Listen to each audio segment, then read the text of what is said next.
You are most welcome friends. I am Lal Singh Bani और आज जो फसक मैं आपके साथ साझा करने जा रहा हूँ वो फसक ये है कि बिहार में एक इंजीनियर ने रात भर करोड़ों रुपए के नोट जलाए और सुबह जब उनके घर में छापा पड़ा तो उस समय भी 39 लाख रुपए बच गए।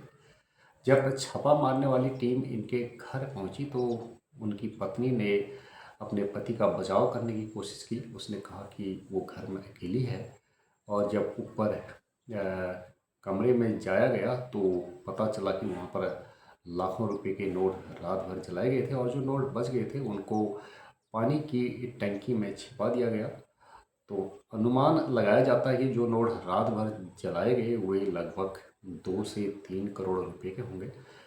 तो ये जो इंजीनियर साहब हैं इन्होंने भ्रष्टाचार से बहुत ज़्यादा धन कमाया है। 2 से 3 करोड़ रुपया इन्होंने कमा दिया भ्रष्टाचार से। तो ये क्या सोचते होंगे? कुछ लोगों को सुबह खा कर के भरोसा नहीं होता है कि उनको शाम को भी खाना मिल पाएगा या नहीं। हाड़ तोड़ मेहनत करते हैं, मजदूरी करते हैं, पत्थर ढोते हैं, 50-50 किलो के सीमेंट का बैग इधर से उधर फेंकते हैं।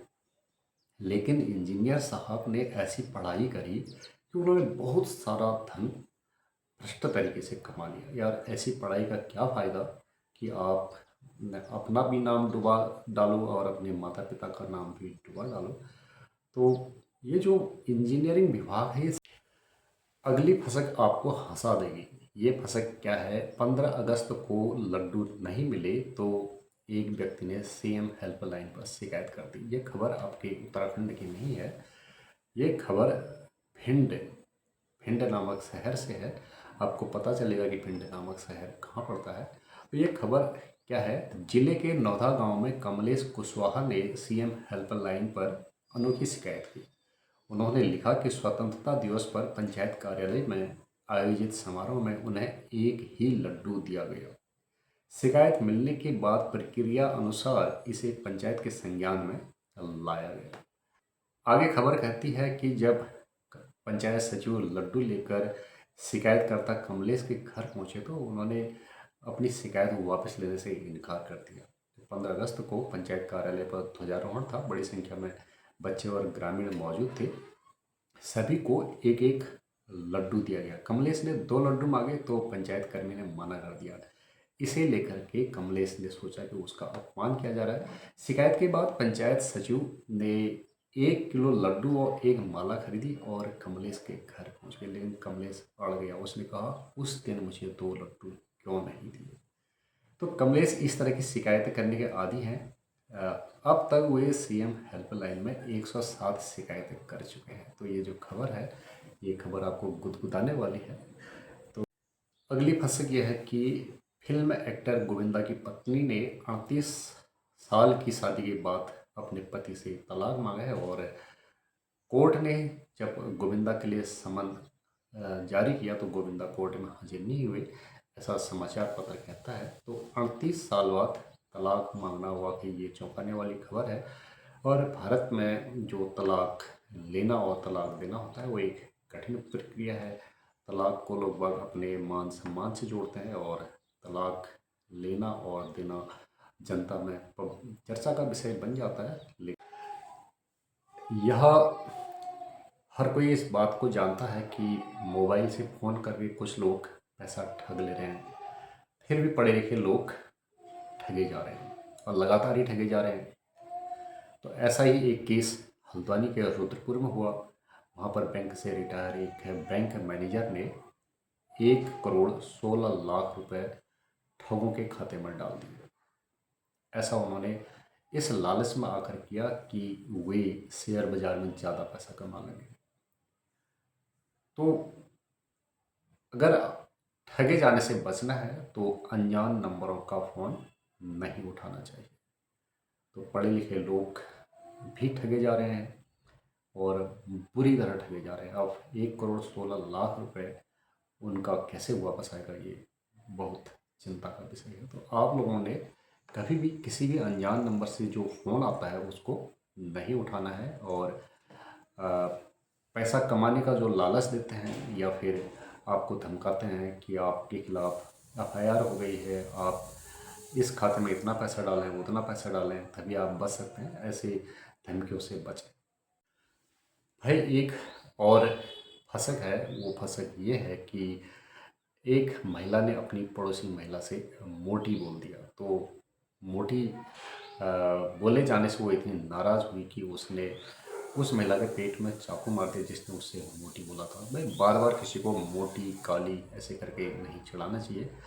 तो ये खबर ये कहती है कि अ, हल्द्वानी में बार बार ये एक महिला ने दूसरी महिला को मोटी कहकर चिढ़ाया, तो दूसरी महिला इतनी नाराज़ हो गई कि उसने पड़ोसी महिला पर चाकू से जानलेवा हमला कर दिया और घायल महिला अस्पताल में भर्ती है। पूछताछ में जो जिस महिला ने चाकू मारा उसने पुलिस को बताया कि वो मोटी है। उसकी पड़ोसी हर बार उसे मोटी कहकर चिढ़ाती थी। मोटी मोटी मोटी कहाँ जा रही है, मोटी कहाँ से आ रही है, मोटी क्या खाया, मोटी आज तूने अच्छी शर्ट पहनी है, अच्छी कमीज पहनी है। तो आदि शब्द नहीं चिढ़ाने चाहिए, ऐसे शब्दों से किसी को नहीं चिढ़ाना चाहिए।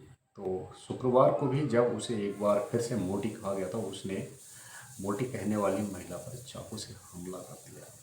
ऐसी खबर है जो हर किसी को तमीज़ से बोलना सिखाने के लिए एक सबक होगी। अगली फसक क्या है देखते हैं। अगली फसक ये है कि भाई समाचार पत्र कहता है कुछ लोग झोली लेकर आए थे, ट्रक भरकर ले गए। आज भी ऐसे लोग यहाँ हैं। ये उत्तराखंड के पूर्व मुख्यमंत्री तीरथ सिंह रावत के हवाले से एक खबर है। वे कहते हैं कि उत्तराखंड से ज़्यादा सरल लखनऊ सचिवालय से काम कराना होता था। उनके हवाले से ये अखबार खबर छापता है कि कुछ लोग यहाँ झोली लेकर आए थे, यानी कि कुछ लोग उत्तराखंड में या तो नौकरी के लिए पहली ज्वाइनिंग उन्होंने की, तो उनके पास जाहिर है पहली नौकरी ज्वाइन करते समय झोली होगी, थोड़ा सा सामान होगा, गद्दा बिस्तर होगा और अटैची होगी, और या फिर झोली होगी, झोली में कुछ सामान लाए होंगे। या फिर कुछ नेता लोग जो उत्तराखंड आए या यहीं के थे लेकिन उनके पास कुछ नहीं था, एक झोला था और एक आध चादर, एक जोड़ी चप्पल बहुत बुरी स्थिति में थी। और उन्होंने 25 साल में इतना पैसा कमा लिया कि या तो वे बहुत ज़्यादा माल लेकर उत्तराखंड में ही बस गए, या फिर जब वे उत्तराखंड से गए तो कई ट्रक भर करके ले गए। तो ये खबर क्या कहती है, कुछ लोग यहाँ झोली लेकर आए थे, ट्रक भरकर ले गए, यानी कि भ्रष्टाचार का पैसा उन्होंने इतना ज़्यादा कमा लिया। तो आज भी ऐसे लोग यहाँ हैं, यानी उत्तराखंड में ऐसे लोग हैं जो भ्रष्टाचार कर रहे हैं और माला माल हो रहे हैं। उन पर सरकार का कोई नियंत्रण नहीं है, सरकार उन्हें नहीं फंसा पा रही है। तो पूर्व मुख्यमंत्री तीरथ सिंह रावत ने ऐसी बात ये कही है। उन्होंने कहा है कि अधिकारी और नेता अपना दायित्व समझे, जिम्मेदारी समझे। भाई उत्तराखंड सबका है, इसका विकास करना चाहिए, न कि इसको चूसना चाहिए। इसके संसाधनों की लूट नहीं मचनी चाहिए। मसूरी में आयोजित एक कार्यक्रम में पूर्व मुख्यमंत्री तीरथ सिंह रावत ने कहा कि यूपी सरकार में काम आसानी से हो जाते थे। जब एक पूर्व मुख्यमंत्री और एक पूर्व सांसद ऐसा कह रहे हैं तो भाई आम जनता की क्या बिसात, आम जनता की क्या चलेगी कि वे अपना काम करा लें।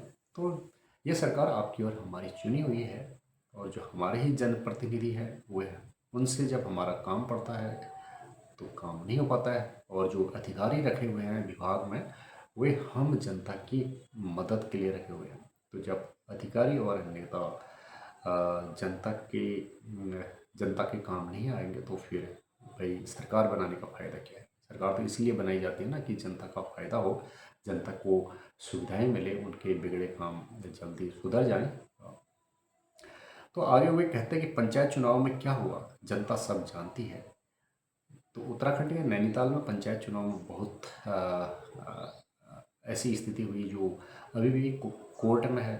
कोर्ट केस हुए, 5 मतदाताओं का मतदान स्थल के आसपास से अपहरण हो गया। अधिकारियों के काम में उत्तराखंड के प्रति दर्द पीड़ा दिखनी चाहिए। जो ये अधिकारी वे विभिन्न विभागों के हैं, उनके काम में उत्तराखंड के प्रति पीड़ा दिखनी चाहिए, यानी कि मेरा उत्तराखंड। अगर कहीं पर भ्रष्टाचार हो रहा है तो उनकी बयानों में ये दर्द होना चाहिए कि भाई ये मेरा राज्य है, मेरा उत्तराखंड है, और यहाँ ऐसा भ्रष्टाचार करके राज्य पिछड़ जाएगा। तो जब अधिकारी या नेता हैं तो उनकी कार्यशैली में उत्तराखंड राज्य के प्रति प्यार दिखना चाहिए। कहीं पर भ्रष्टाचार हो रहा है तो उसके उन अधिकारियों के व्यवहार में दर्द पीड़ा झलकनी चाहिए, ऐसा पूर्व मुख्यमंत्री तीरथ सिंह रावत कहते हैं। वो कहते हैं कि केंद्र सरकार इतना बजट दे रही है, यानी बहुत सारा बजट दे रही है, अधिकारियों ने तय समय सीमा के अंदर जनता के हित के लिए काम करना चाहिए। आगे वे बहुत गंभीर बात करते हैं, अलग राज्य आंदोलन के दौरान सभी को ऐसा उत्तराखंड चाहिए था जो यूपी की संस्कृति से अलग हो। यानी कि जो हमारा उत्तराखंड था, यहाँ के लोग कुमाऊनी पहाड़ी बोलते हैं, मड़ुआ पिनाऊ खाते हैं, और इनके त्यौहार फुलदेई है, उत्तरायणी है, घुघुत बनाते हैं, बेड़ू बनाते हैं, बेड़ू का रोटो बनाते हैं, और चिबोरे की खीर बनाते हैं यहाँ के लोग, खतड़ुआ हरेला मनाते हैं, और गायखेल मनाते हैं, गायों की पूजा करते हैं। तो ये जो हमारे लोग जागा जागल लगाते हैं, और यहाँ के लोगों का पहनावा, यहाँ के लोगों की बोली भाषा विशेष खास है। तो उत्तराखंड राज्य बनने के बाद ये खासियत धूमिल सी हो गई है। यहाँ के लोग थोड़ा सा अपनी यहाँ के उत्तराखंड की संस्कृति का संरक्षण नहीं हो रहा है। कानून व्यवस्था अलग हो, यानी कि जो उत्तराखंड की कानून व्यवस्था है वो उत्तर प्रदेश से कुछ हट के होनी चाहिए थी। संस्कृति पर्यावरण यहाँ का ठीक रहे, लेकिन उत्तराखंड में क्या ये सब दिखता है? क्या उत्तराखंड में उत्तराखंड की संस्कृति दिखती है? यहाँ के त्यौहार, यहाँ का पहनावा दिखता है? राज्य आंदोलन में सब ने नारा दिया कि कोंदा झुमोरा खाएंगे, उत्तराखंड बनाएंगे। तो आज कोंदा झंगोरा भूल गए हैं। कुछ लोग झोली लेकर आए थे और ट्रक भर कर ले गए। तो जो उत्तराखंड में नेतागण हैं, अधिकारीगण हैं, दूसरे राज्य से आकर के यहाँ उत्तराखंड के संसाधनों को अपने हित में दोहन कर रहे हैं, यहाँ की ज़मीनों को अपने हित में दोहन कर रहे हैं, जैसे तैसे पैसा जुटा करके उत्तराखंड की ज़मीन को खरीद रहे हैं, उसका मालिक, उस ज़मीन का मालिक बन जा रहा है। ऐसा यहाँ के मूल नागरिकों ने नहीं सोचा, मूल निवासियों ने नहीं सोचा था। यहाँ का मूल निवासी कौन है? वे लोग जो कुमाऊनी पहाड़ी बोलना, गढ़वाली बोलना जानते हैं, जिनके पूर्वज जानते थे, वे नहीं कि जो 10, 15, 20 साल पहले उत्तराखंड आ गए और उनको यहाँ की नागरिकता मिल गई। उसके बाद वे यहाँ के नागरिकों के शासक बन गए। जैसे कि देहरादून के ऋषिकेश में वहाँ के जो नगर निगम अध्यक्ष हैं वो उत्तराखंड मूल के नहीं हैं। तो 25 साल पहले आया हुआ कोई व्यक्ति किसी राज्य में वहाँ के स्थानीय नागरिकों का नगर निगम अध्यक्ष बन जाता है, तो ये थोड़ा सा चौंकाने वाली खबर है कि उत्तराखंड के खुद के लोगों का राजनीतिक विकास नहीं हो रहा है, बल्कि वे राजनीतिक रूप से भी पिछड़ गए हैं। तो अगली खबर क्या है ये देखते हैं। अगली फसल जो मैं आपके साथ साझा करने जा रहा हूँ वो ये है कि सट्टेबाजी में कांग्रेस विधायक वीरेंद्र गिरफ्तार, 12 करोड़ नकद मिले, आभूषण जब्त, ईडी ने इनके 31 ठिकानों पर छापा मारा। तो ये जो कांग्रेस विधायक हैं कर्नाटक से, इनको गिरफ्तार कर लिया गया है। ये अवैध रूप से सट्टेबाजी कराते थे।